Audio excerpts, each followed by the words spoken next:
तो आइए स्टार्ट करते हैं आज की हिस्ट्री की ये 500 MCQ प्रैक्टिस सीरीज़ को। इसके अलावा मैं आपको एक इम्पॉर्टेंट चीज़ बता देना चाहती हूँ कि हमारा प्ले स्टोर पर ऐप आ चुका है। प्ले स्टोर पर हमारा ऐप आ चुका है जिसको आप डाउनलोड कर सकते हैं। वहाँ पे हमने टेस्ट सीरीज़ डाल रखी है। उसके मैक्सिमम कोर्सेज जो भी हैं वो फ्री हैं, कुछ ही हैं जो कि पेड हैं।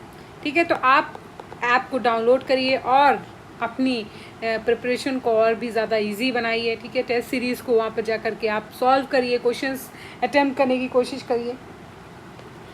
तो पहला क्वेश्चन है आज का, दिलवाड़ा का प्रसिद्ध विमल मंदिर किसे समर्पित था? The Vimal temple at Dilwara is dedicated to which one of the following? तो इसका आंसर है आदिनाथ। अगला है द 40 या चिहलगानी का क्या अभिप्राय था?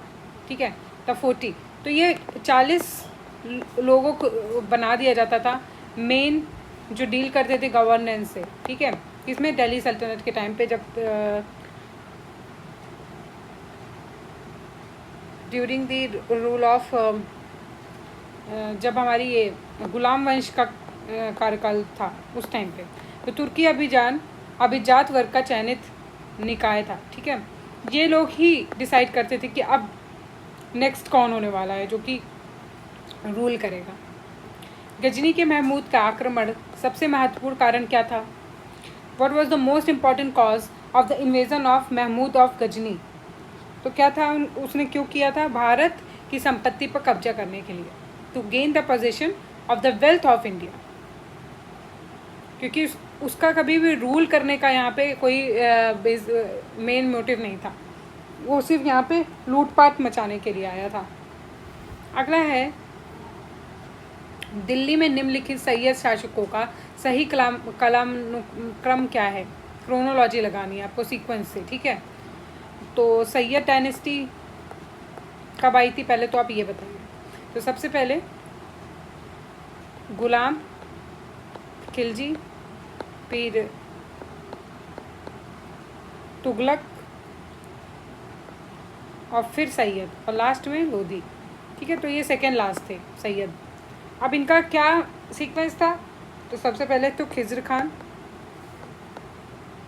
उसके बाद मुबारक शाह, क्योंकि ये सबको याद नहीं रहता है, फिर आलम शाह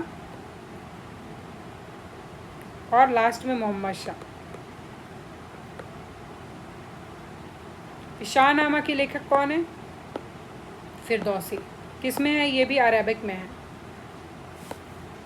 निम्नलिखित में से कौन सा कथन सही नहीं है? पहला है, कृष्णदेव राय ने अमुक्त मलयाद लिखा था। अमुक्त मल्यदा कृष्णदेव राय ने लिखी थी, सही है। He was the founder of Tuluva dynasty, तो ये गलत है कि वो फाउंडर नहीं थे कृष्णदेव राय। फिर उनका दरबार में अष्ट दिग्गज होते थे, तो ये भी सही है। और उन्होंने पुर्तगालियों के साथ मैत्रीपूर्ण संबंध बनाए थे, ये तीनों सही है, लेकिन वो he was not the founder. मुगलों ने किस अनोखी प्रणाली को विकसित किया था? मनसबदारी सिस्टम। मनसबदारी प्रणाली कहाँ से उधार ली गई थी, कहाँ से अडॉप्ट की गई है? तो ये मंगोलिया में चलती थी, वहाँ से ही आई थी हमारे यहाँ पे। मुगल्स ने इसको इंडिया में चलाया था। बाद में मुगल शासकों के काल में व्यापार और वाणिज्य में गिरावट का वैध कारण क्या था? ठीक है, तो क्या हुआ था? कानून और व्यवस्था में गिरावट आ गई थी। जो मुगल्स थे वो बाद में जो आए थे वो वीकर भी थे, काफ़ी वीक थे। साथ ही साथ इसकी वजह से वो जो भी कानून व्यवस्था थी वो अच्छे से चल नहीं पा रही थी।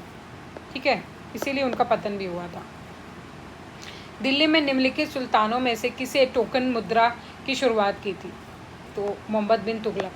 ठीक है, मोहम्मद बिन तुगलक ने कई सारे इनिशिएटिव लिए थे, 5 इनिशिएटिव लिए थे। ठीक है, इन्होंने टोकन करेंसी स्टार्ट की थी, जो कि फिर बाद में बिल्कुल फ्लॉप हो गया था।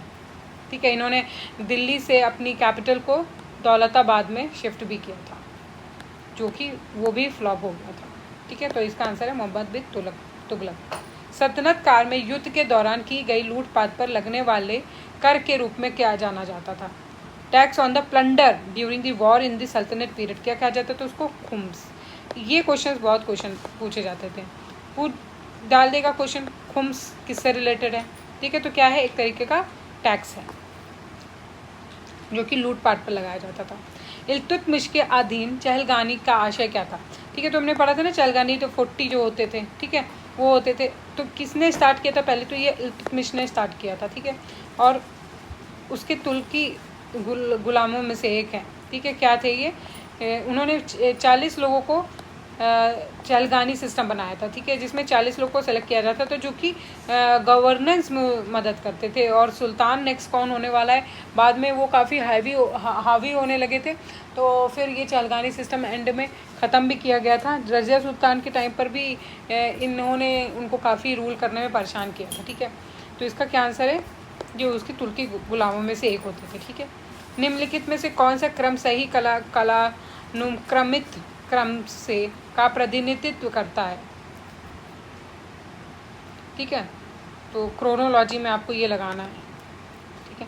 तो देखिए, शिवाजी के जो फादर थे वो शाहजी के नाम से जाने थे, उसके बाद में कौन आए थे, वो शिवाजी आए थे। शिवाजी के बाद तो सबको पता है कि संभाजी आए थे, ठीक है। फिर लास्ट में जो आए थे वो थे राजा।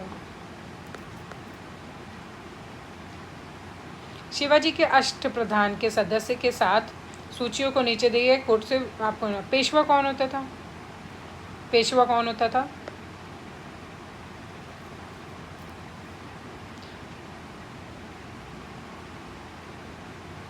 पेशवा दबीर, पंडित राव और सुरवा नवीस, ठीक है। पंडित राव को सबसे पहले हम मैच करेंगे इस क्वेश्चन के अकॉर्डिंग। तो वो कौन है, धार्मिक मामलों, ठीक है। वो तो नाम से समझ में आ रहा है, तो इसका आंसर 2 हो जाएगा। फिर पेशवा कौन है, जो वह नागरिक और सैन्य दोनों मामलों के प्रमुख होते थे, ठीक है। तो मराठास के जो रूलर्स थे, देखिए जैसे कि शिवाजी, संभाजी या जो भी थे, उनके टाइम पे पेशवा जो थे वो कौन होते थे, वो नागरिक और सैन्य दोनों के मामलों के प्रमुख हुआ करते थे, ठीक है। फिर दबीर कौन होते थे, विदेश सचिव, फॉरेन सेक्रेटरी। और सुरवा नवीस वह सभी आधिकारिक पत्राचारों की देख रेख करने वाले होते थे। Use to take care of all the official correspondence, ठीक है।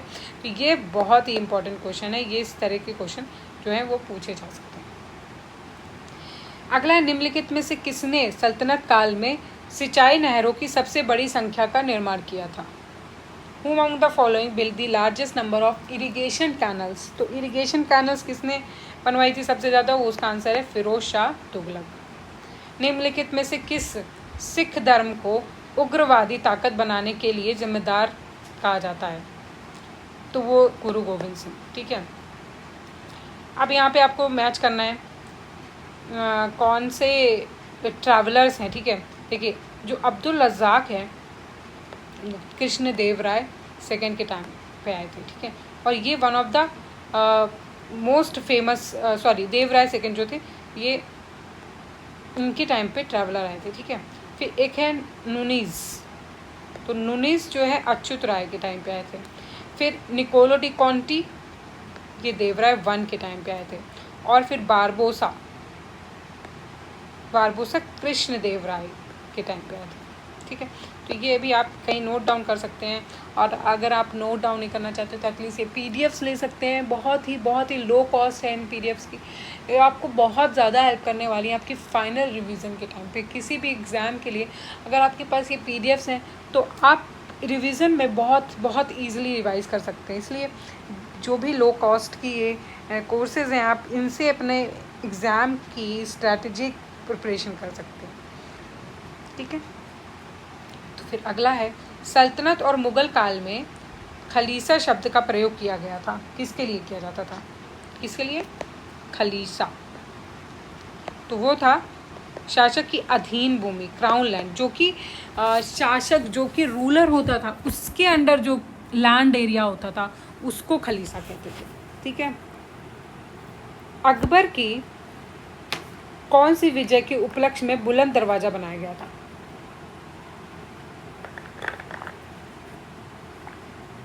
तो अकबर ने जब गुजरात में अटैक किया था, वहाँ पे जब उन्होंने जीत पाई थी, तब उसने बुलंद दरवाज़ा बनवाया था। तो इसका आंसर हो जाएगा गुजरात। दिल्ली में पुराना किला किसने बनाया था? तो शेरशाह ने बनाया था पुराना किला।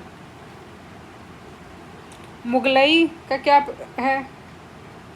तो मुगल राज्य से जहाँ से चौथ का दावा किया जाता है। Mughal territories from where chauth was claim. Chauth कौन क्लेम करते थे? मराठा क्लेम करते थे, ठीक है। कोई एरिया जहाँ पे मुगल का रूल हो रहा था वहाँ से भी मराठास चौथ लेते थे, एक तरीके का टैक्स था वो लेते थे वहाँ के लोगों से। तो उस एरिया को क्या कहा जाता था? मुगलई कहा जाता था। निम्नलिखित में से कौन अकबर का शिक्षक था? तो अब्दुल लतीफ़। ये क्वेश्चन एग्जाम में पूछा जाता है। राज्याभिषेक के बाद शिवाजी ने उपाधि क्या धारण की थी? तो वो छत्रपति। अगला, अकबर का मकबरा किस स्थान पर है? तो सिकंदराबाद। उपनिषदों का फारसी में अनुवाद किसने किया था? उपनिषद जो है, उपनिषदों का फारसी में अनुवाद किसने किया था? वो दारा शिकोह ने किया था। और उन्होंने महाभारत और रामायण का भी फारसी में पर्शियन में ट्रांसलेशन किया हुआ है। अकबर ने इबादत खाना की स्थापना कहाँ की थी? तो इसका आंसर है फतेहपुर सीकरी में।